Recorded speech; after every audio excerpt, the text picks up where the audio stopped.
오늘 말씀을 선포하도록 하겠습니다. 오늘 말씀 제목은 고린도 교회의 출발 이렇게 잡았고요. 본문으로는 고린도전서 1장 10절과 11절 두 구절 같이 소리내서 읽고 하나님의 말씀을 선포하도록 하겠습니다. 고린도전서 1장 10절 11절입니다. 다 찾으셨죠? 자, 소리내서 읽겠습니다. 준비 시작. 형제들아, 이제 내가 우리 주 예수 그리스도의 이름으로 너희에게 간청하노니 너희는 다 같은 것을 말하고 너희 가운데 분쟁이 없이 같은 생각과 같은 판단 안에서 완전히 함께 결합하라. 내 형제들아, 글로의 집안에 속한 자들을 통해 너희에 관한 일, 곧 너희 가운데 다툼이 있음을 내가 밝히 알게 하노라. 제가 한번 다시 읽으면서 오늘의 본문 내용의 의미를 한번 짚고 이야기를 이어가도록 하겠습니다. 형제들아, 지금 어쨌든 고린도 교회, 고린도 전서니까 고린도 교회가 출발하고 있는 시점이고, 이때 지금 바울이 고린도 교회를 향해서 하고 있는 이야기입니다. 형제들아, 이제 내가 우리 주 예수 그리스도 이름으로 너희에게 간청하노니, 제발 부탁한다, 이 얘기를 하고 있는 것이죠. 간청한다, 이 얘기는 간절함이 묻어있는 그런 표현입니다. 너희가 다 같은 것을 말하고 너희 가운데 분쟁이 없이 같은 생각과 같은 판단 안에서 완전히 함께 결합하라, 이렇게 얘기하고 있습니다. 그래서 이것이 불가능해 보이기도 하고 이게 어떻게 가능한가 이런 생각이 들 수도 있겠지만 분명히 이게 가능하다고 얘기를 하고 있는 것입니다. 11절 내 형제들아, 글로의 집안에 속한 자들을 통해 너희에 관한 일, 곧 너희 가운데 다툼이 있음을 내가 밝히 알게 되었노라. 그래서 이 바울이 무슨 일이 어디서 뭐가 벌어지고 있냐는 알 수 있는 정보통이 여기저기에 이제 있는 걸 알 수 있겠죠. 우리 같으면 이제 막 이걸 선하게 생각 안 하면 글로에를 찾아가서 왜 너 우리 교회에 있는 얘기 막 바울한테 하고 난리야 막 이렇게 얘기할 수 있겠지만, 이것을 우리가 영적으로 잘못된 것들을 바로잡고 하는 부분에 있어서는 이런 부분들이 선하게 사용될 수 있다는 사실을 우리가 알 수 있습니다. 그래서 이 교회가 지금 고린도 교회가 지금 세워지고 있는 상황에서 지금 바울이 걱정을 하고 있으면서 하지 말라고 한 게 있는데, 그게 뭐냐면 다툼거리를 만들지 말라는 거예요. 다투지 말아라, 제발. 그죠? 이 고린도 교회는 우리가 성경을 다 읽어보신 분들은 아시겠지만 굉장히 그 교회 안에서 일어날 수 있는 정말 추악한, 정말 하면 안 되는 죄들이 매 장마다 다 거의 열거되어 있다시피 합니다. 그래서 5장 같은 경우에는 아버지의 아내와 부적절한 관계를 갖는 문제를 갖다 언급하고 있고, 6장에서는 그리스도인들이 제발 너희들끼리 해결할 수 있는 일인데 왜 세상 법정에 가져가냐, 뭐 이런 얘기를 하기도 합니다. 7장에 가게 되면 부부 관계가 거룩하게 잘 이루어지도록 그런 부분에 관해서 부부관계에 관한 어떤 올바른 방법에 관해서 충실해야 되는 문제를 언급하고 있습니다. 8장, 9장으로 넘어가면 사람들이 우상숭배를 하고 있고 여러 가지 문제들이 계속 나열됩니다. 근데 바울이 지금 1장에서 고린도 교회에서 고린도 교회를 향해서 충고하고 있는 그 이 말이 무엇이냐면, 이런 여러 가지 문제들이 현상적으로 사실 나타나고 있지만 그 안에 그 모든 문제보다 가장 중요한 기저에 깔린 문제가 무엇이냐, 그 기저에 깔린 문제는 뭐냐면 우리가 공동의 선을 이루어야 하고 우리가 공동으로 이루어야 될 목표보다 너무 자기가 선호하는 신앙과 자기가 선호하는 생각, 내가 좋아하는 것, 이런 것들로 인해서 하나가 되지 못하는 문제가 가장 근본적인 문제다. 그러니까 우리가 무언가 대화를 할 때든지 모여 있을 때라든지 이렇게 할 때 우리는 오직 예수 그리스도에 관해서, 그분이 우리에게 하라고 한 일들, 성취하라고 하는 일들에 관해서 우리가 뭔가 동일한 어떤 목적을 갖고 우리가 신앙생활을 해야 되는데 그게 잘 안 되고 있다. 결국 여러 가지 문제가 있지만 그거보다 더 큰 문제가 뭐냐? 분열하고 다투고 있는 문제들이다. 이렇게 얘기를 하고 있는 것입니다. 아까 제가 말씀드렸지만 고린도전서 1장 10절에서 형제들아 그러면서 너희에게 간청하노라 이렇게 얘기를 하고 있습니다. 이것은 그냥 바울이나 어떤 사도들의 어떤 사람의 이야기로 들으면 안 되는 것이죠. 이거는 성령님께서 바울을 통해서 우리에게 전달하고 있는 이야기입니다. 다시 말해서 하나님께서 우리에게 제발 간청한다, 이런 강도로 우리에게 얘기를 하고 있는 거예요. 물론 하나님께서 우리에게 간청한다는 말이 어떻게 보면 좀 이상한 표현일 수도 있겠지만, 제발 모든 관심을 내게 좀 이 부분에 관해서만큼은 정말 집중해서 들어달라, 이렇게 얘기를 하고 있는 것입니다. 우리가 10절 다시 제가 보게 되면, 너희가 다 같은 것을 말하고 너희 가운데 분쟁이 없이 같은 생각과 같은 판단 안에서 완전히 결합하라. 과연 이것이 왜 불가능한지, 또는 왜 이것이 어떤 면에서 우리가 가능하도록 성취해야 되는지 우리가 한번 생각해 볼 필요가 있습니다. 오늘날 많은 사람들이 보면요, SNS라든지 자기 의사 표현을 할 수 있는 방법과 툴이 많죠. 그래서 옛날에는 그냥 전화기 잡고선 둘이서 서로 수다 떨면 끝나지만, 요즘은 SNS망에서 이렇게 여러 사람이 볼 수 있는 계정에 오픈을 하면 여러 사람들이 와서 그 사람의 생각들을 막 보게 됩니다. 근데 보면 다른 사람이 어떤 주장을 하고 있는지 수많은 주장들이 인터넷상에서 돌아다니고 있죠. 그죠? 그래서 어떤 사람들은 코로나 백신을 맞아야 된다고 주장하는 사람이 있고, 어떤 사람은 코로나 백신 맞으면 큰일 난다고 얘기하는 사람들도 있고, 그래서 자기가 생각하고 있는 그 기준을 자기가 그냥 알고 끝내는 게 아니라 어떤 일에 열심을 하냐면, 자기가 맞지 않는 게 맞다고 생각하는 사람은 만나는 사람마다 만나가지고 코로나 백신 맞으면 안 돼. 그 코로나 백신 맞으면 안 된다니까? 코로나 백신을 맞아야 된다고 생각하는 사람은 어떻게 해요? 이 사람 저 사람 붙들고 다니면서 그거 코로나 백신 왜 안 맞았어? 코로나 백신 맞아야 돼. 이러면서 굉장히 설득을 합니다. 유튜브 같은데 어떤 사람이 주장을 하면 수많은 댓글과 악플 같은 것들을 달면서 이게 반대하는 사람들이 막 달겨들죠. 그래도 그 사람들은 그런 모든 악플을 감수하고 자기가 믿고 있는 신념을 설명하기 위해서 동영상도 만들어서 올리고 장문의 글을 써서도 올리고 막 이렇게 막 열심히 얘기하고 있는 거예요. 근데 여러분 생각해 보세요.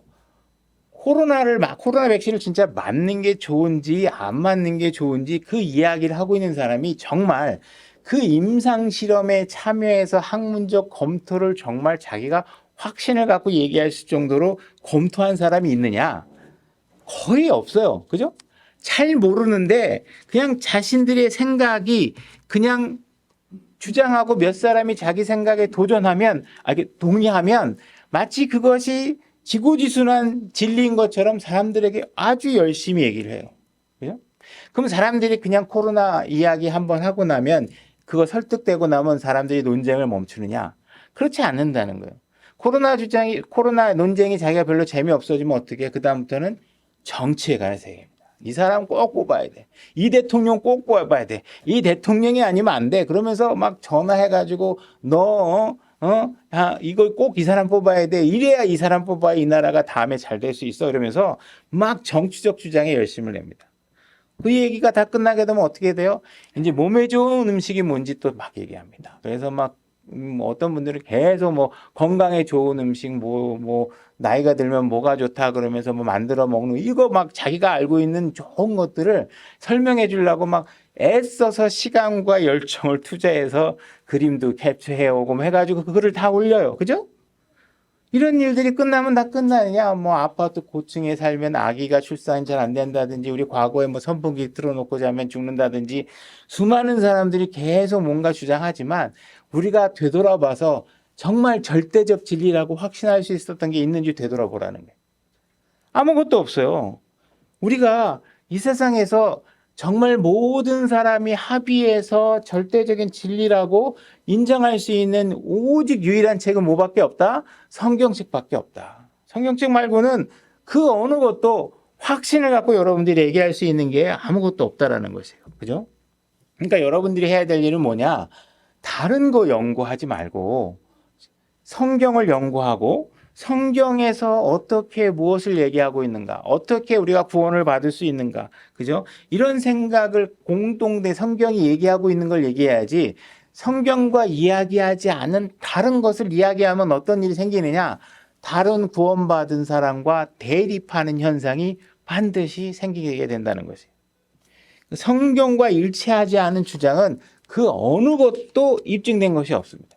그러니까 거기다가 막 열불을 내고 막 너 왜 내 말을 안 믿는 거야 이러면서 열정을 낼 필요가 하나도 없다라는 거예요. 뒤돌아보면 아무것도 진짜 절대적인 진리로 우리에게 작용했던 건 사실 아무것도 없어요.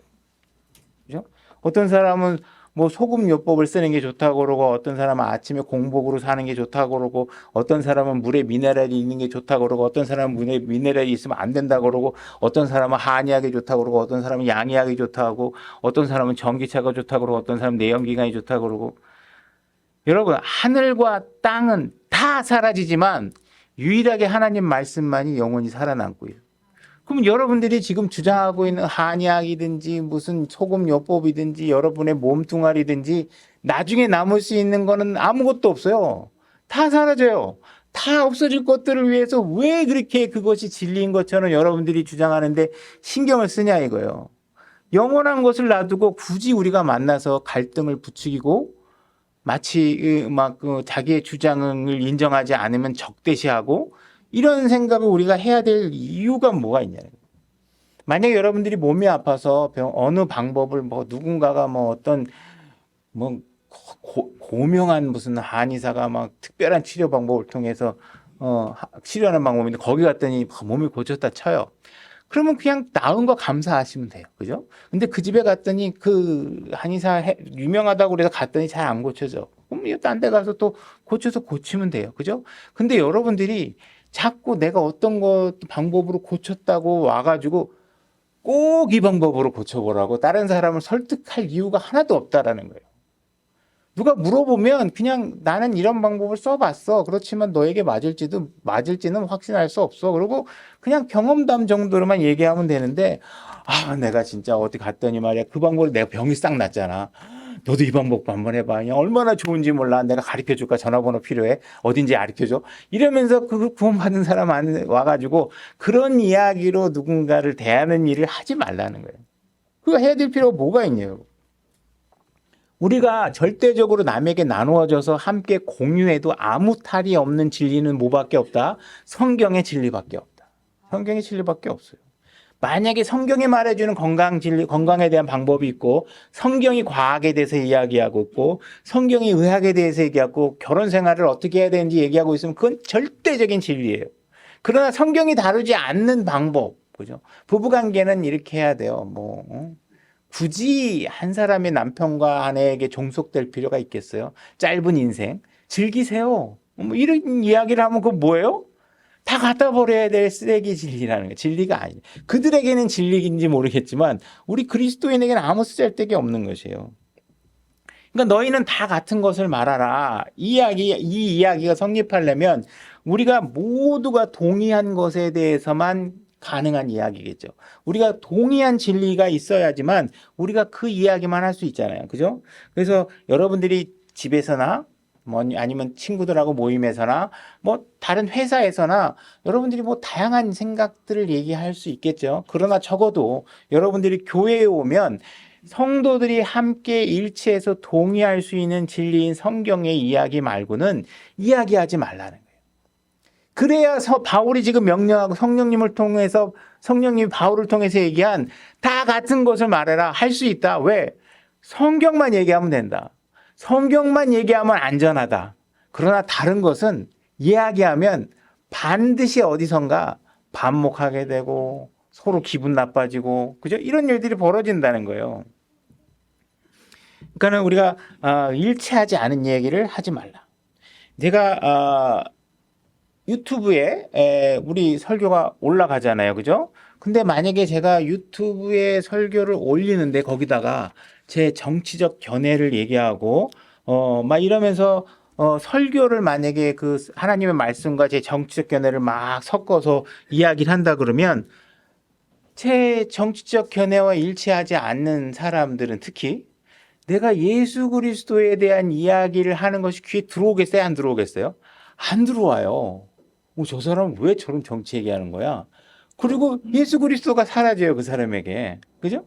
그러니까 제가 굳이 그런 이야기를 할 필요가 없잖아요. 제가 종합부동산세라든지 금융종합과세에 대해서 얘기를 하면 그런 거 내본 적 없는 사람은 거부감이 느껴질 거 아니에요. 그죠? 그런 얘기를 굳이 해야 될 이유가 없잖아요. 그죠? 그러니까 여러분들이 킹제임스 신형 안에 더군다나 들어와서 말씀대로 살려고 하시는 분인데 나는 킹제임스 성경을 믿고 성경도로 행하는 우파 진영에 속한 모임에 있다. 그리고 나는 킹제임스 신형 안에 말씀대로 믿고 있는 좌파 진영에 있다. 이 얘기를 하게 되면 그 얘기를 하는 순간에 서로 반목하는 세력들은 그 교회에서 어떻게 돼요? 다 떨어져 나가요. 그 떨어져 나가야 되는 이유가 뭐야? 예수 그리스도 때문이 아니잖아요. 그들의 정치적 주관 때문에 그런 거잖아요. 근데 이런 분열의 현상이 오늘에만 있었던 게 아니라 초대교회 당시에도 있었던 거예요. 그죠? 초대교회 당시 우리가 한번 생각해 봐요. 초대교회는 아마 이런 큰 분열이 있었을 거예요. 어떤 분열이냐? 어떤 사람은 그 당시에 정부나 그 어떤 지도자들로부터 기독교의 탄압이 어마어마하게 할 때 그 목숨을 내놓고 걸고 싸웠던 사람들이 있고 어딘가 숨어서 정부가 압박하는 동안은 한 번도 얼굴도 안 보이다가 정부가 이제 교회를 허락할 때 싹 나타나는 사람이 있었겠죠. 그러면 이제 그런 사람들이 모여가지고 어떻게 여태까지 말이야, 우리가 목숨을 걸고 싸울 때 숨어 있던 사람들이 다시 교회 나오는 건 받아주지 말자. 뭐 이런 얘기를 할 수 있었겠죠. 그리고 어떤 사람은 아니다.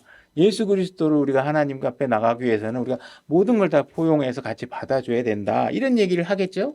그래서 이렇게 모든 사람들이 갈등을 이야기하고 있는 것들은 전부 다 그 주변적인 이야기들로 갈등이 조성될 수 있다라는 거예요.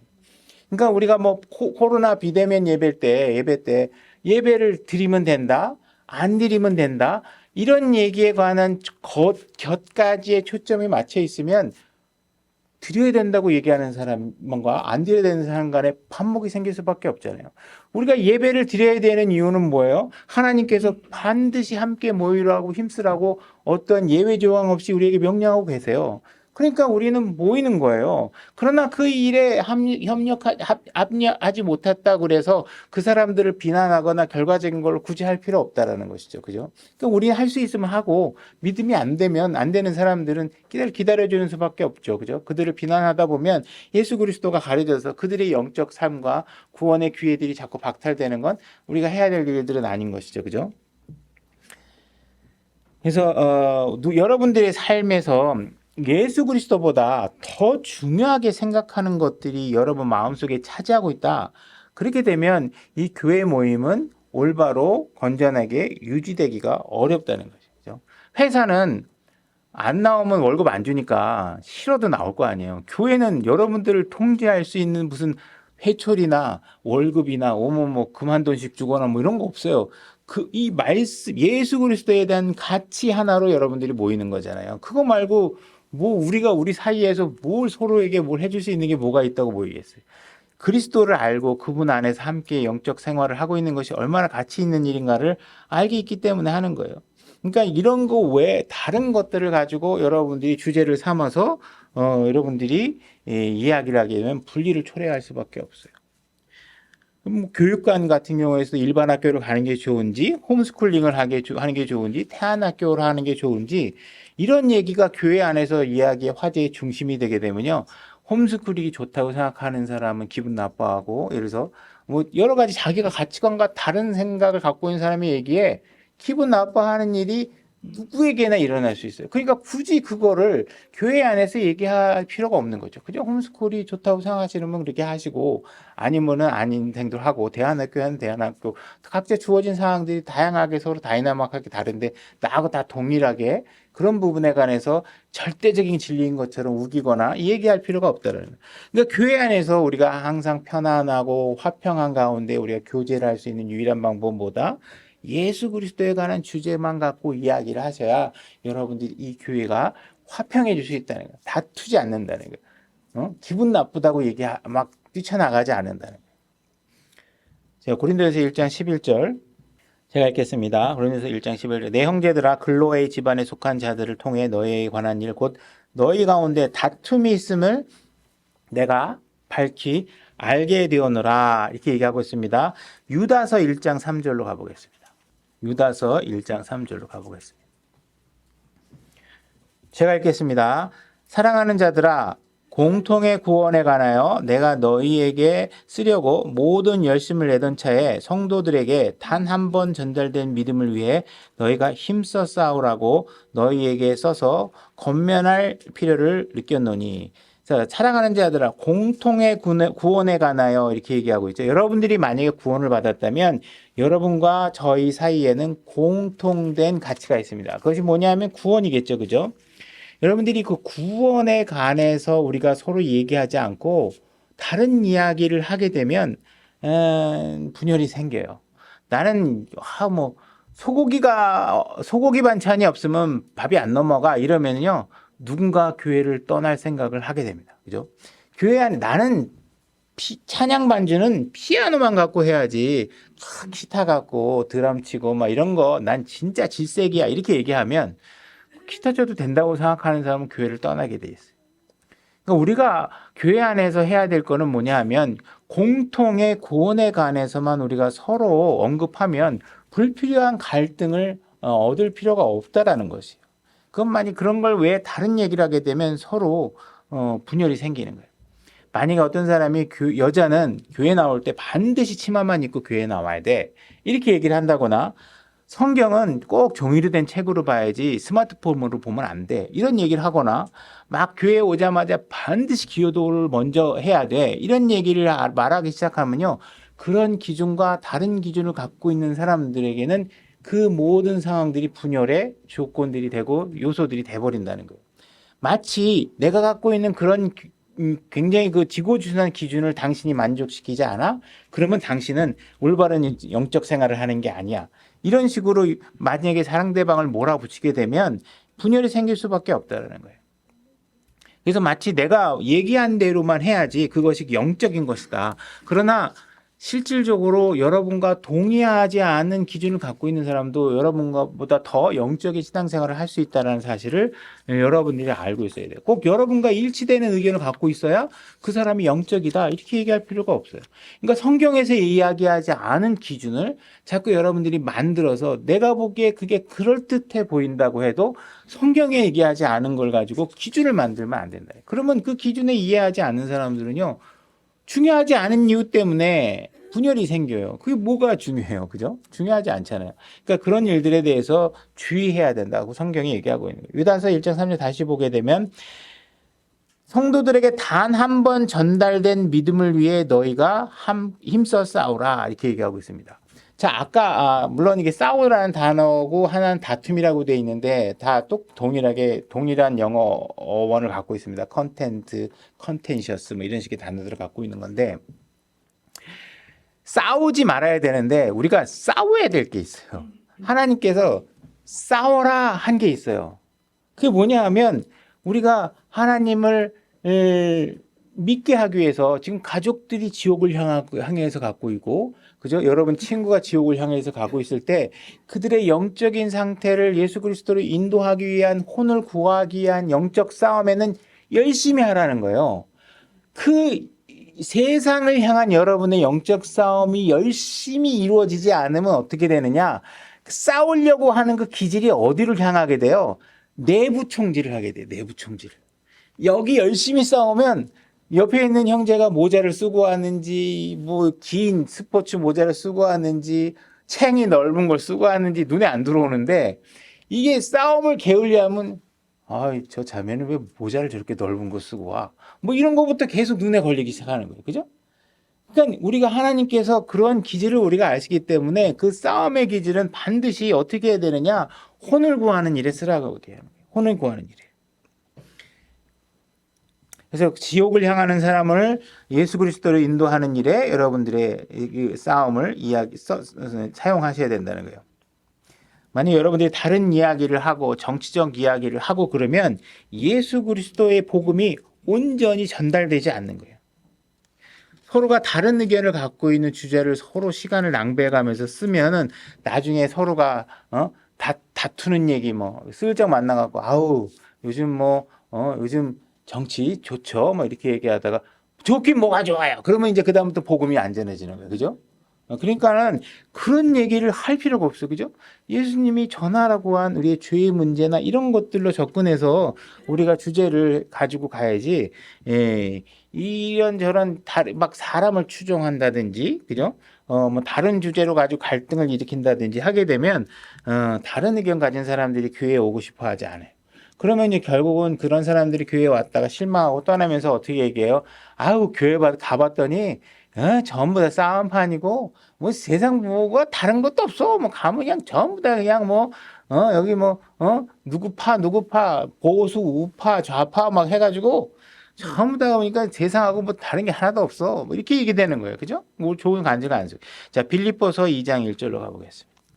제가 읽겠습니다. 그러므로 그리스도 안에서 무슨 안위나 사랑의 무슨 위로나 성령의 무슨 교제나 무슨 인정이나 긍휼이 있거든 너희는 같은 생각을 품고 같은 사랑을 가지며 한 마음과 한 생각이 되어 내 기쁨을 성취하라. 그죠? 같은 생각을 품고 같은 사랑을 가지고 한 마음과 한 생각이 되어야 우리가 그리스도 안에서 우리가 기쁨을 누릴 수가 있는 것이죠. 어떤 일도 다툼이나 헛된 영광으로 하지 말고 오직 겸손한 생각으로 각각 자기보다 남을 더 낮게 여기며 이렇게 얘기하고 있습니다. 여러분이 오늘날 대통령에 관해서 다른 사람보다 더 나은 관점을 가지고 있을 수 있어요. 근데 지금 성경은 뭘 얘기하고 있냐면 그래, 네가 더 나은 생각을 갖고 있을 수는 있어. 그런데 다른 사람이 더 나은 생각을 가졌다고 좀 대우 좀 해줘. 너를 좀 겸손하게 낮추고, 그래. 네 속으로 생각했을 땐, 야, 저 바보같이 나보다 도대체 통계를 알아 몰라. 지금 경제 지수가 어떻게 되는지 모르고 그냥 어디서 무슨 얘기 듣고 와가지고 뭐 세상이 좋다 그러는 거야. 여러분 생각에는 상대방이 어설퍼 보일지 모르지만 성경은 뭐 얘기하고 있어요? 그래. 네 생각이 맞는 것 같아. 그래, 뭐 나중에 한번 생각해보자 하고 받아주라는 거예요. 그죠? 상대방이 여러분들보다 못한 생각을 갖고 있어도 받아주라는 거예요. 그런 사이가 되면 어떻다는 거예요? 서로가 분열될 일이 없다라는 거예요. 굳이 야, 그거 틀린 거야. 내가 어느 뉴스에 봤는데 뭐가 있고 그죠? 아니면 또 성경에 관해서도 너 그거 성경 몰라서 그런 거야. 자꾸 이렇게 해갖고 상대방보다 내가 더 똑똑하다고 우기기 시작하면 관계가 안 좋아진다는 거야. 관계는 어떻게 좋아지냐? 그래. 네가 더 낫다. 네가 더 많이 안 해. 그거 내가 못 본 것 같은데 그 생각을 이렇게 해서 상대방을 치켜 세우지라는 거예요. 그렇다고 물론 틀린 걸 맞다고 타협하라는 얘기는 아니에요. 그냥 그럴 수도 있겠는데 너무 생각 많이 해봤구나. 그리고 난 그거 생각 못 해봤어. 이렇게 그냥 대우해주라는 거죠. 2장 4절 빌립보서 2장 4절 각 사람이 자기 일들만 돌아보지 말고 각 사람이 남의 일들도 돌아보라. 너희 안에 이 생각을 품을지니 그것은 그리스도 예수님 안에도 있던 생각이다. 이렇게 얘기하고 있습니다. 자, 지금 예수 그리스도와 제가 교제를 나눠요. 그죠? 교제를 나눈다고 하면 예수님 입장에서 보면 저하고 교제를 나누면 내가 하는 생각과 말마다 예수님이 볼 때는 다 틀려. 그죠?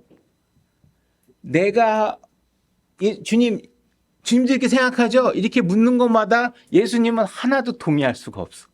그죠? 근데 예수님과 우리 사이에 일치할 수 있는 것이 하나도 없는데 예수님이 나를 대하는 것과 내가 예수님을 대하는 것의 차이를 보면 이게 질적으로 완전히 다르다는 거예요. 뭐냐 하면 우리는 누군가 얘기를 하다가 저 사람이 나하고 다른 생각, 너 그 정치인 좋아했어? 팍 하면서 다시는 나 쟤 안 만나. 나 쟤하고 밥도 안 먹을 거야. 이렇게 얘기를 한단 말이에요. 근데 예수님은 나를 절대로 버리지 않으시겠다고 하는. 나를 당신의 손아귀에 놓고 한 번도 너를 내 손아귀에서 빠져나가게 할 시도를 해본 적이 없다라는. 그죠? 그 예수님은 우리를 떠날 생각이 없는데 우리는 시떡하고 나보다 뭔가 못한 생각을 하고 있다고 생각만 보면 에이, 나 저 사람하고 교제 안 해. 저 사람하고 나 이제 밥도 안 먹을 거야.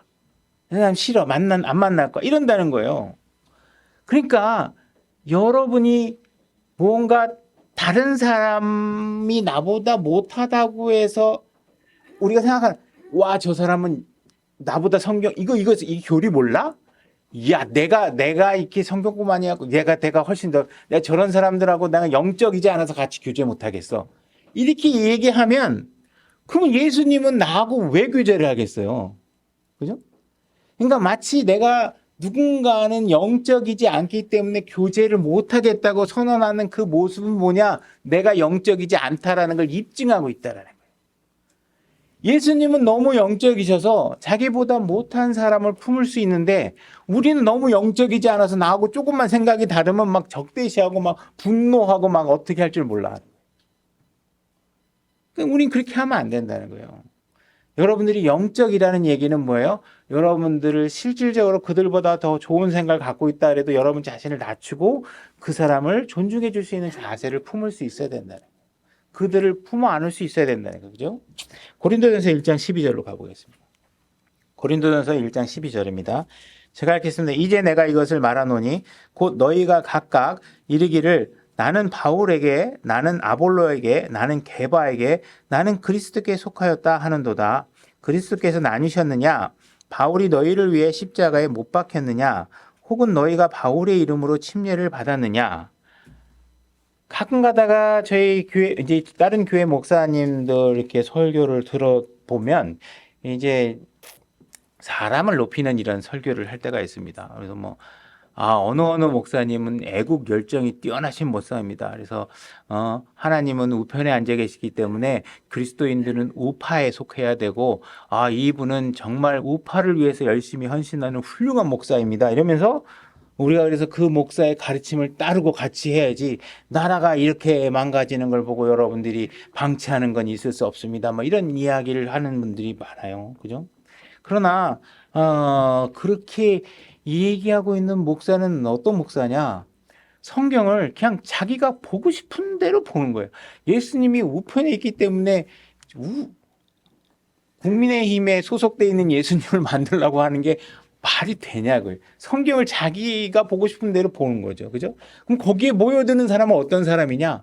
그 사람도 성경을 자기 멋대로 보고 싶어 하는 사람을 좋아하는 사람들이 거기에 모이는 거예요. 하나님께서 뭐라고 그러지? 그거는 교만이다. 그죠? 그거는 헛된 다툼이다. 제발 그런 식으로 성경을 보거나 그런 식으로 하지 말아라. 지금 어떤 사람들은 나는 바울에 속했다. 난 바울을 따르겠다. 이렇게 얘기하는 것들이 틀리다고 얘기하는 거예요.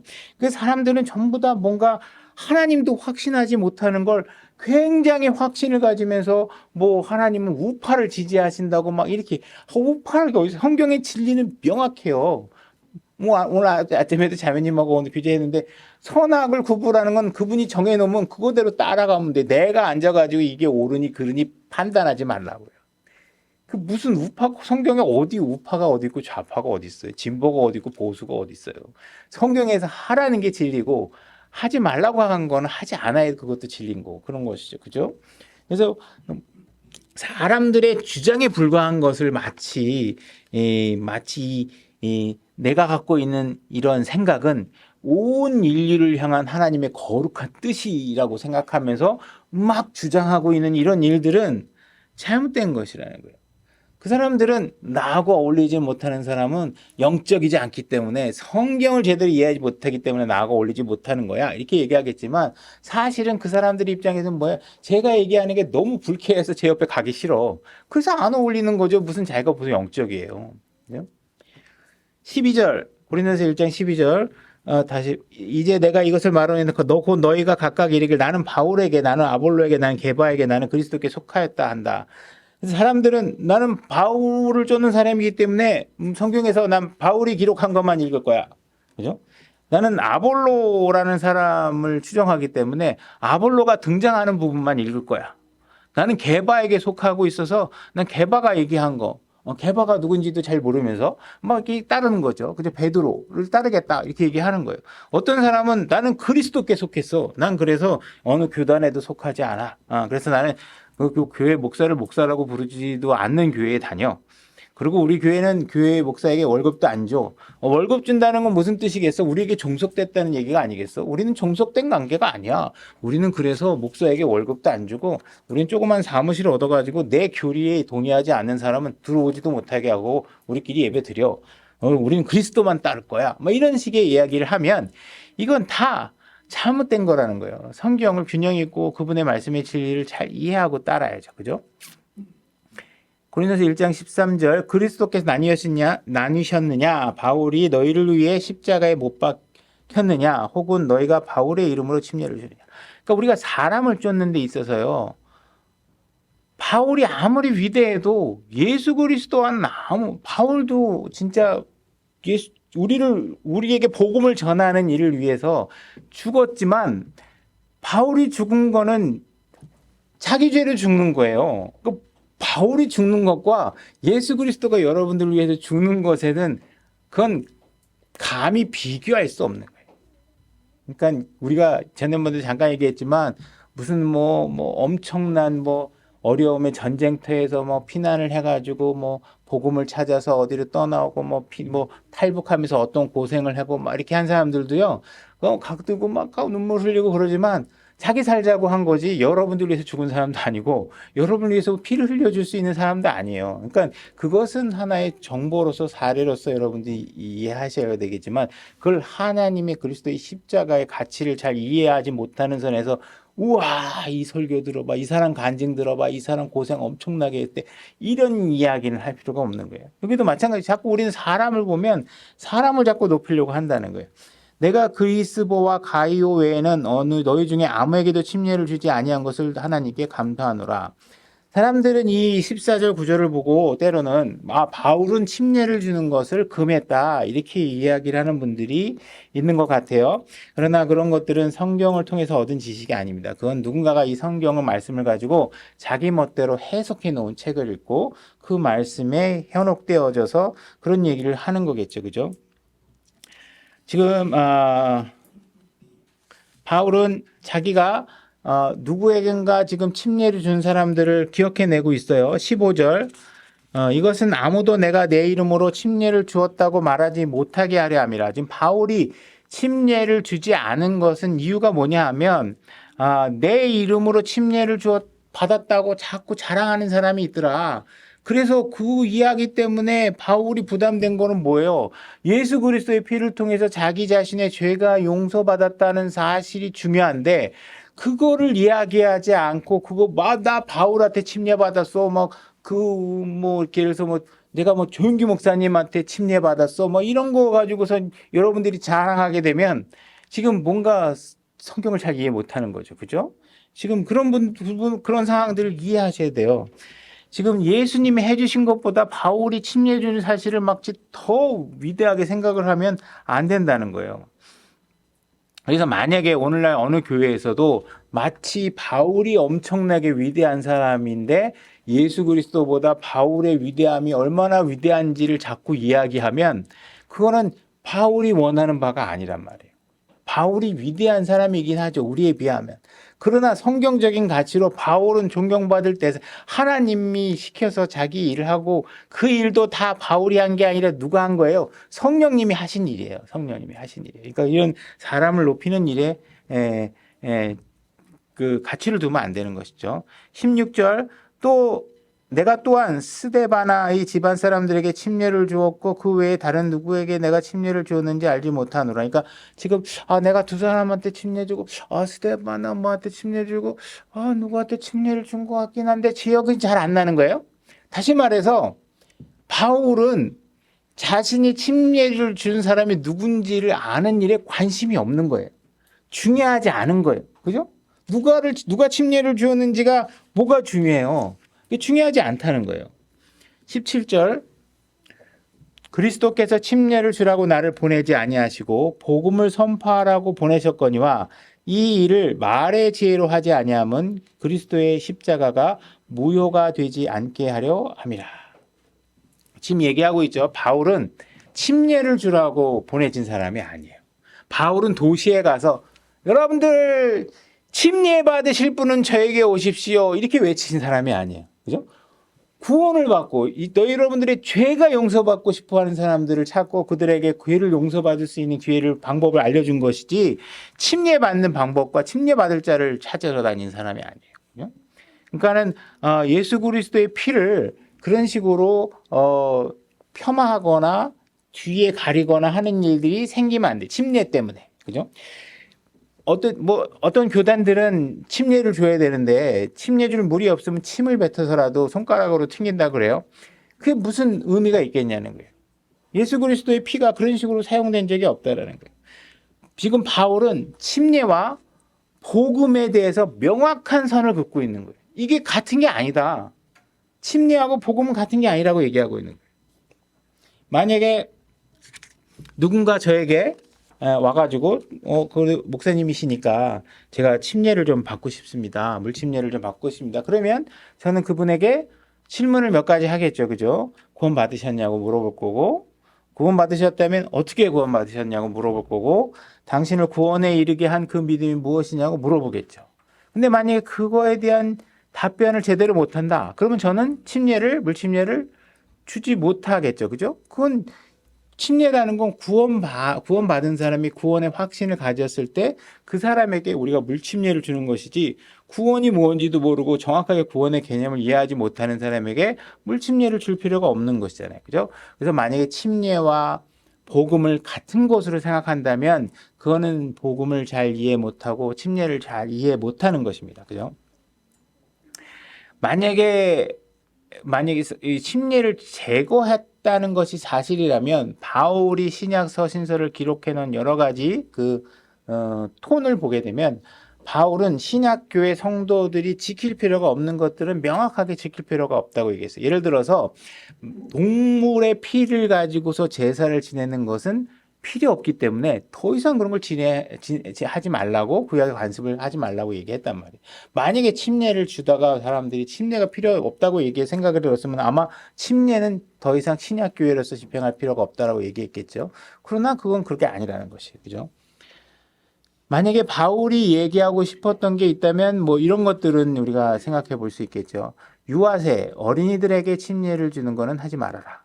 그럼 자기가 구원 받았는지 안 받았는지 모르고 1살, 2살짜리가 엄마 품에 가가지고 유아세례 받는 거, 이런 건 하지 말아라. 그죠? 믿지 않는 사람에게 침례를 주는 건 하지 말아라. 우리는 반드시 믿고 구원받은 사람에게 침례를 준다. 이런 구분 외에는 우리가 성경적으로 큰 침례를 금해야 될 이유가 없는 것이죠. 만약에 제가 여기 교회에 침례탕을 만들어서 거기다 사람을 눕혀가지고 침례를 딱 주고 이렇게 세우면 거기서 있는 사람들이, 어떤 사람들이 나는 강에서 침례 받았어. 예수님도 강에서 받았잖아. 그거 침례탕 만들어가지고 하는 건 아닌 것 같은데? 이렇게 얘기할 수 있잖아요. 그럼 옆에 있는 사람이, 또 다른 사람이 얘기하겠죠. 그러려고 그러면 예루살렘에 가서, 이스라엘에 가서 받아. 거기 가서 받아야지. 왜 여기서 아무 강에나 들어가서 받아? 이렇게 얘기하잖아요. 그러니까 우리는 너무 과도하게 성경을, 너무 과도한 자기 개인적인 신념을 갖고 마치 자기는 거룩함의 경쟁을 하는 것처럼 막 치다르게 되면 그건 하나님께서 허락하는 방법이 아니라는 거예요. 예수 그리스도에 집중하라는 거예요. 나머지에 너무 죄 많잖아요. 저쪽에서는 매주 한다며. 왜 그렇게 해? 비난할 거예요. 그 교회가 정하는 거고, 그냥 그 안에서 그들이 정한 방법대로 하면 되는 거고, 우리는 2달에 한 번씩 하고 있죠. 그럼 우리도 2달에 한 번씩 하다가 바뀔 수도 있는 거고, 그건 중요한 게 아니잖아요. 그죠? 그런 일들로 서로가 분열하는 일들은 자꾸 만들지 말라요. 우리가 분열하려고 마음만 먹으면 분열할 수 있는 소재가 수천 수만 가지예요. 그러나 우리가 동의할 수 있는 것들이 있잖아요. 그런 것들로 우리가 우리의 신앙생활을 화평하게 즐길 수 있도록 우리가 초점을 맞추고, 그분이 우리에게 해주신 일, 예수 그리스도가 우리에게 해주신 일에 초점을 맞추어서 우리가 신앙생활을 하게 되면 여러분들의 교제도 편안해지고, 그죠? 여러분들의 친구도 늘어날 거고, 교제 안에 그런 일들이 벌어질 것이다 얘기하는 것입니다. 고린도전서 1장 4절로 한번 가보겠습니다. 고린도전서 1장 4절 제가 읽겠습니다. 예수 그리스도를 통하여 너희에게 주신 하나님의 은혜로 인해 내가 너희를 대신하여 항상 하나님께 감사. 지금 바울이 성도들을 향해서 항상 감사해 하고 있는 주제는 뭐냐면, 하나님의 은혜예요. 어떤 은혜냐? 예수 그리스도를 통해서 주신 은혜예요. 그게 뭐예요? 구원이에요, 구원. 그죠? 그러니까 우리가 관심을 갖고 있는 건 그분이 십자가를 통해서 우리가 구원받게 해준 거, 이 주제 하나가 우리에게 메인 이슈란 말이에요. 그거에 관해서 우리가 관심을 가져야 된다는 거예요. 17절, 1장 17절. 그리스도께서 침례를 주라고 나를 보내지 아니하시고 복음을 선포하라고 보내셨거니와 이 일을 말의 지혜로 하지 아니함은 그리스도의 십자가가 무효가 되지 않게 하려 함이라. 만약에 여러분들이 복음을 전할 때 십자가보다 별로 중요하지 않은 이야기를 가지고 접근을 하게 되면 결국은 어떤 일이 벌어지냐? 십자가가 무효화가 되는 일들이 벌어지는 거예요. 저는 낙태를 반대합니다. 낙태가 잘못된 것이라고 생각을 해요. 그러나 저보고 만약에 낙태 반대라는 피켓을 들고 거리로 나가서 수백 명이 지켜보는 거 앞에서 거리에 서 있으라고 얘기하면 저는 그 일은 절대로 하지 않을 거라는 거예요. 만약에 그런 편말을 내가 들고 서 있으면, 그리고 그 사람이 낮은 마음 침례교회 안성식이라는 사람이 인식이 되면 그 다음에 제가 가서 복음을 전하면 복음은 안 떠오르고 낙태 반대 뭐 이런 모습만 떠오르게 된다는 얘기죠. 그죠? 그러면 결국은 내가 굳이 불필요한 일을 강조하다가 정작 중요한 그 예수 그리스도에 대한 복음의 메시지를 다 잃어버리게 된다는 거예요. 만약에 그들이, 제가 낙태 반대라는 걸 얘기했는데 그들이 딱 보고 수고하십니다, 저도 낙태 반대합니다 하고 나와 동의하는 사람들을 막 얻어요. 근데 그들이 예수 그리스도를 몰라. 그러면 다 그 사람은 어디로 가요? 지옥으로 가잖아요. 그러니까 굳이 제가 낙태 반대를 해서 그 사람에게 나와 동일한 생각을 얻는 사람들을 확보하는 게 나에게 무슨 의미가 있냐고요. 낙태 반대 다 하더라도, 낙태를 다 찬성하더라도 그들이 예수 그리스도를 알면 어떻게 돼요? 하늘나라 간단 말이에요. 그러니까 우리가 뭐가 중요한지를 모르면 쓸데없는 것 같고 아지 뿌리고 잘난 체하고 우기고 신념이라고 얘기하고 이러면서 교회 안에서 자꾸 분열이 생기게 된다는 거예요. 그런 일을 하지 말라는 거예요. 여러분들이 아무리 좋은 생각, 좋은 식견, 좋은 뭐 어떤 정보들을 갖고 있다 그래도 그 어떤 것도 예수 그리스도보다 중요한 것은 아무것도 없어요. 여러분들이. 그러니까 여러분들이 만약에 명절 때든 어느 기회가 생겨서 가족들을 만날 때가 있든 그들에게 만나가지고 이번에 형님 이 사람 반드시 뽑아야 됩니다. 형님 이번에는 선거를 이쪽 당에다 해야 됩니다. 이런 얘기를 하기 시작하면 여러분들이 전하는 복음이 전달될까요? 안 될까요? 안 돼요. 죽었다 깨어나도 안 돼요. 그런 얘기 하지 말고 예수 그리스도만 전하면 돼요. 그런 얘기를 섞어서 얘기하면 예수 그리스도의 복음이 다 모여가야 돼요. 누가 그걸 믿겠어요? 저 사람은 나하고 정치상이 다르다는 것만 생각하고 나하고 다른 가치관을 갖고 있다고만 생각하겠지.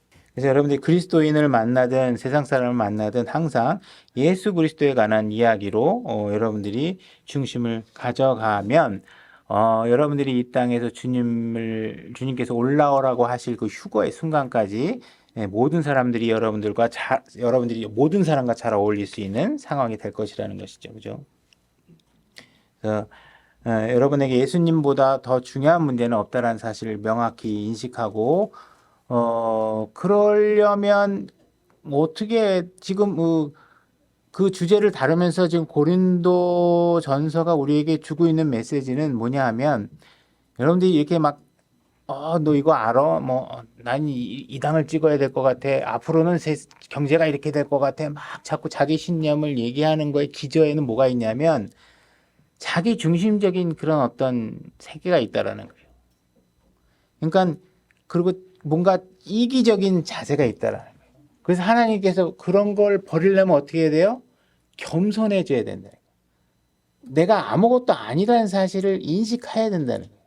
그래서 뭔가 자세를 겸손하게 낮추면 이 문제의 출발의 하나의 스텝이 될 수 있다라고 얘기하는 거예요. 그러니까 뭔가 여러분들이 자꾸 내가 뭘 알고 있어, 뭐가 있으면 난 너보다 더 똑똑해, 난 너보다 더 많이 알고 있어, 나는 더 수준 높은 사람이야. 이걸 무너뜨리는 건 뭐예요? 기본적으로 단순하게 얘기하면 이기적이고 자기중심적인 생각들을 버려라, 이 얘기를 하고 있는 거죠. 오늘 말씀 여기까지 하겠습니다.